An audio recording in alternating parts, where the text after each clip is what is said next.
Hello everyone, welcome back to Gurukul vibes. कैसे हो आप सब? आई होप आप सब बहुत बढ़िया होंगे। लास्ट क्लास में हमने रुद्रप्रयाग ज़िले को कंप्लीट कर लिया था। आई होप आपको जितना भी अभी तक पढ़ाया जा रहा है वो आपको समझ आ रहा होगा। फिर भी कोई डाउट्स रहते हैं तो आप कमेंट्स में पूछ सकते हैं। तो चलिए बढ़ते हैं आज की वीडियो में। और आज की वीडियो में हम नेक्स्ट ज़िले को स्टार्ट करेंगे जो कि है टिहरी गढ़वाल। तो चलिए शुरू करते हैं। सबसे पहले हम मैप की हेल्प से टिहरी गढ़वाल ज़िले को समझेंगे। तो चलिए जानते हैं। टिहरी ज़िले के उत्तर में है उत्तरकाशी, इसके पूर्व में है रुद्रप्रयाग, दक्षिण पश्चिम में है देहरादून, दक्षिण पूर्व में है पौड़ी गढ़वाल। क्योंकि आप टिहरी गढ़वाल के बारे में पढ़ रहे हैं तो ऑब्वियसली यहाँ पे पौड़ी गढ़वाल ही होगा। अभी आपने देखा टिहरी ज़िला कितने ज़िलों से घिरा हुआ है। ये 4 ज़िलों से घिरा हुआ है। उत्तर में उत्तरकाशी है, पूर्व में रुद्रप्रयाग, दक्षिण पश्चिम में देहरादून और दक्षिण पूर्व में पौड़ी गढ़वाल से घिरा हुआ है। अब हम बात करते हैं नेशनल हाईवेज़ की। यहाँ पर NH58 नेशनल हाईवे है जो कि नरेंद्र नगर से होते हुए शिवपुरी और यहाँ पर देवप्रयाग से होते हुए यहाँ से निकलता है। इसका डिस्ट्रिक्ट हेडक्वार्टर न्यू टिहरी में है। मेजर टाउन्स है यहाँ पे प्रतापनगर, देवप्रयाग।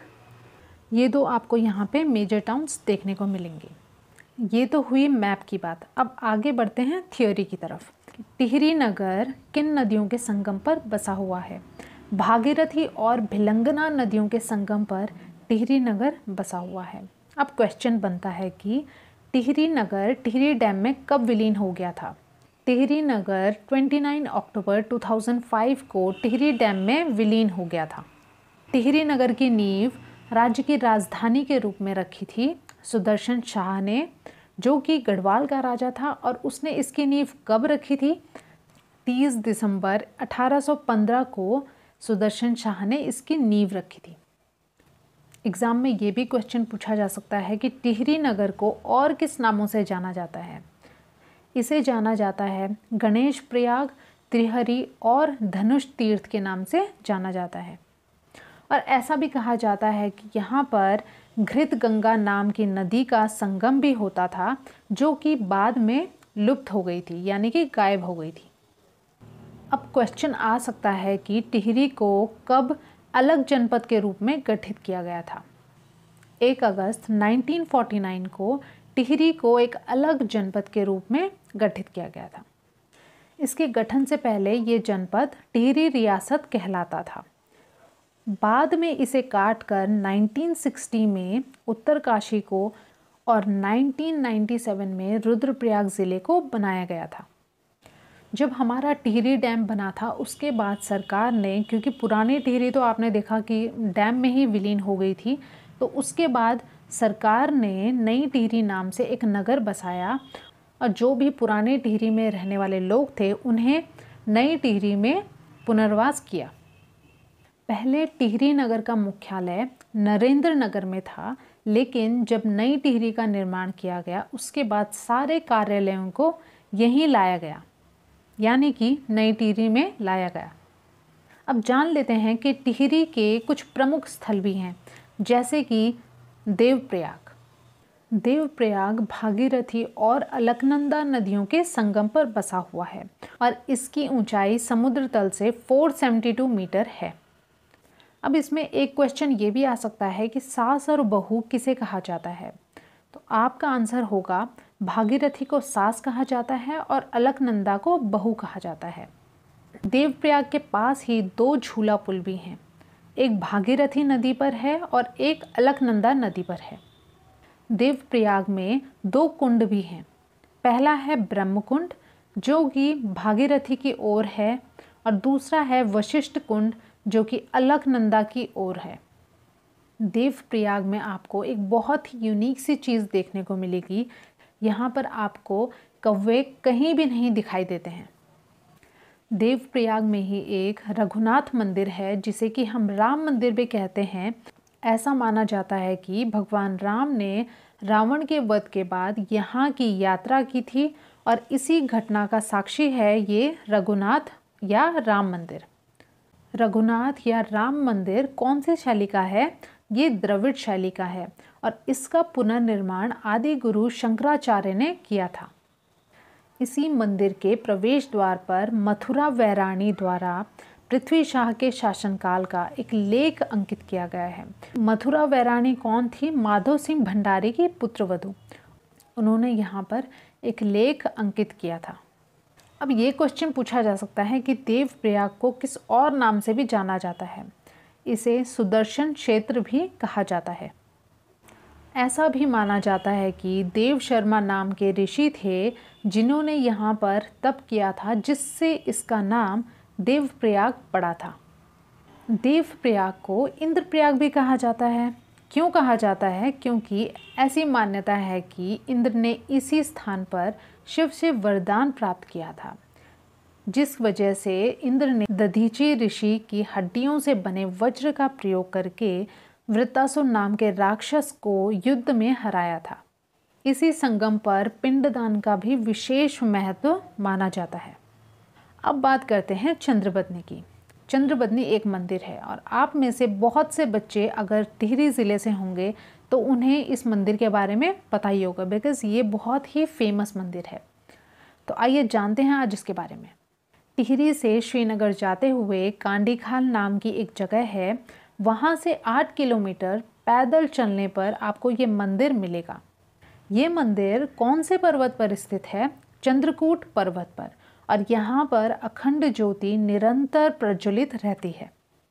चंद्रबदनी में एक प्राकृतिक श्रीयंत्र भी स्थापित किया गया है और स्कंद पुराण में इसे भुवनेश्वरी पीठ के नाम से भी जाना जाता था। अब बात करते हैं चंबा की। चंबा एक नगर है जो कि टिहरी में बसा हुआ है। ये नगर समुद्र तल से 1676 मीटर की ऊंचाई पर बसा हुआ है। चंबा को मसूरी, ऋषिकेश, टिहरी और नई टिहरी से आने वाले प्रमुख मार्गों का एक केंद्र बिंदु कहा जाता है। विक्टोरिया क्रॉस प्राप्त करने वाले सेनानी कौन थे? वे थे गब्बर सिंह नेगी, जो कि चंबा के ही रहने वाले थे और उन्हीं की स्मृति में हर साल 21 अप्रैल को यहाँ पर मेला लगता है। अब बात करते हैं धनौल्टी की। धनौल्टी बहुत ही खूबसूरत जगह है। ये मसूरी और चंबा के मार्ग पर स्थित है। धनौल्टी कहाँ पर बसा हुआ है? ये देवदार, रोडोडोंड्रोन और बांज के घने वनों के बीच में बसा हुआ है। यहाँ का वातावरण बहुत ही शांत और अमेजिंग है। अगर आपको कभी मौका मिले तो आप ज़रूर इस प्लेस की ब्यूटी को देखने जाएं। आगे बढ़ते हैं कैम्प्टी जलप्रपात यानी कि कैम्प्टी वाटरफॉल। कैम्प्टी फॉल की ऊंचाई समुद्र तल से 1215 मीटर है। ये मसूरी और यमुनोत्री के मार्ग पर स्थित है। ये बहुत ही विशालतम और मनोहर जलप्रपात है, यानी कि बहुत ही ज़्यादा सुंदर और बहुत ही बड़ा वाटरफॉल है। ये वाटरफॉल एक बहुत ही सुंदर सी घाटी में स्थित है और ये चारों ओर से विशाल पर्वतों से घिरी हुई है। अब बात करते हैं नरेंद्र नगर के बारे में। ये नगर समुद्र तल से 1129 मीटर की ऊंचाई पर स्थित है। नरेंद्र नगर पहले गढ़वाल राज्य की राजधानी हुआ करती थी। पहले ये टिहरी ज़िले का मुख्यालय था। अब जब नई टिहरी का निर्माण हो गया तो नई टिहरी को ही ज़िले का मुख्यालय बना दिया गया है। नरेंद्र नगर के पास के घने जंगलों में ही टिहरी नरेश यानी कि जो टिहरी के राजा थे उनका महल है, जिसे अब आनंद स्पा के नाम से जाना जाता है। तो ये भी आपसे क्वेश्चन पूछा जा सकता है कि टिहरी नरेश के महल को अब क्या कहा जाता है? इसे आनंद स्पा कहा जाता है। अब बात करते हैं सुरकंडा देवी की। ये एक सिद्ध पीठ है जो कि सुरकंडा पर्वत शिखर पर स्थित है और ऐसा माना जाता है कि यहाँ पर सती माता का सिर गिरा था, जिसकी वजह से इसे सुरकुंडा कहा जाता है। ये उत्तराखंड राज्य का इकलौता सिद्ध पीठ है जहाँ पर गंगा दशहरे पर विशाल मेला लगता है। नाग टिब्बा, समुद्र तल से इसकी ऊंचाई है 48 मीटर। जो भी लोग ट्रैकिंग या एडवेंचरस एक्टिविटीज़ में इंटरेस्ट रखते हैं उन पर्यटकों के लिए ये एक अवसर प्रदान करता है। नाग टिब्बे का क्षेत्र घने जंगलों और प्राकृतिक सौंदर्य से परिपूर्ण है, यानी कि यहाँ पर नेचुरल ब्यूटी आपको देखने को मिलेगी और यहाँ से हिमालय के सुंदर दृश्य देखे जा सकते हैं। आई होप आप इमेजिन कर पा रहे होंगे। अब बात करते हैं बूढ़ा केदार की। ये स्थान घनसाली ब्लॉक से 31 किलोमीटर की दूरी पर है। यहाँ पर भगवान केदारनाथ का प्राचीन और बहुत ही प्यारा मंदिर है। खतलिंग ग्लेशियर जो कि टिहरी ज़िले में स्थित है। ये ग्लेशियर भिलंगना नदी का उद्गम स्थल, यानी कि यहीं से भिलंगना नदी बहती है। यहाँ पर दूध गंगा ग्लेशियर भी है जिसके दाहिनी ओर मसूर ताल है जो कि खतलिंग ग्लेशियर से 6 किलोमीटर की दूरी पर स्थित है। यहाँ पर आपको कौन सा एक दूसरा ग्लेशियर देखने को मिलेगा? दूध गंगा ग्लेशियर। और कौन सा ताल देखने को मिलेगा? मसूर ताल। विश्वनाथ गुफा ये टिहरी के हिंदाव पट्टी और केदारनाथ मार्ग पर स्थित एक गुफा है जो कि विश्वनाथ पर्वत पर है। ऐसा माना जाता है कि ये आदि गुरु शंकराचार्य की तपस्थली है। ये गुफा गुरु वशिष्ठ की तपस्थली के रूप में भी प्रसिद्ध है। तो गाइज़ आज के लिए इतना ही। मिलते हैं किसी नेक्स्ट वीडियो में। आई होप आपको आज की क्लास पसंद आई होगी और अगर आपके डाउट्स हैं कुछ तो आप कमेंट्स में पूछ सकते हैं। तब तक के लिए खुश रहें और मुस्कुराते रहें। Thanks for watching and stay tuned for more such videos. Stay healthy and happy. Thank you.